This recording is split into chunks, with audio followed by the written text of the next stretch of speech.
So, I mean, I know that some people will think that there isn't a real need for gender lens investing. However, capital is not neutral. If we don't have metrics of measuring how capital is being accessed and deployed, then we're never going to reach parity between men and women.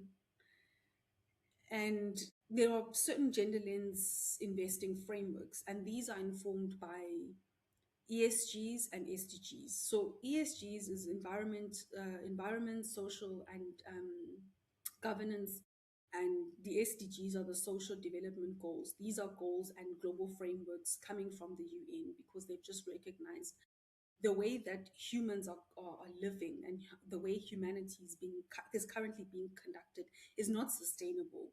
So we need to like work together collectively to make sure that our existence here on the planet is sustainable. So historically, under this ESG and SDG frameworks, the focal point has always been on the environment, and we know, COP. You can think about COP, you can think about global warming. Everybody sort of understood how to advocate for the environment.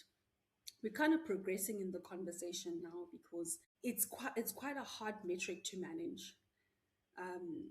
I know some people who say, "Oh, I'm saving the planet," but how do you quantify how you're saving the planet?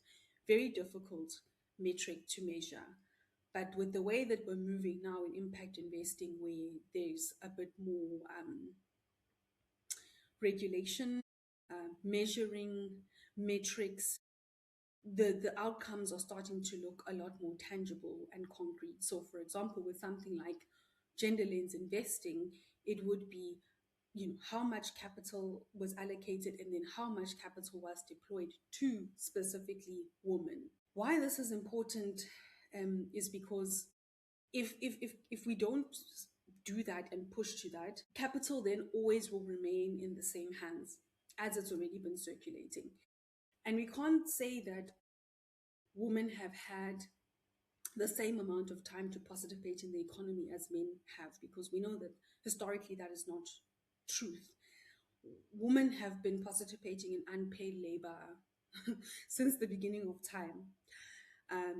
And that in itself also is something we need to change our lens on, because the more we see what women do, unpaid labor, as not being relevant for economic contribution or valuable to the economy, that also we need a mindset reframe around that. But I think we need a mindset reframe around finance generally, because I don't think capitalism, the way we see value, is sustainable. And that's also a part of the sustainable development goals. We cannot continue to generate profit year in and year out, because people are going through a real crisis. The human body was never meant to work in the way that it is. We were never supposed to live in the way we're living.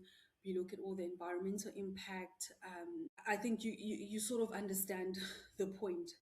We're not really living in a sustainable way. So under those frameworks, we need to make sure that we're tagging along social and governance issues, because people sort of did a good job of focusing on the environment, but not so much on the social and the governance.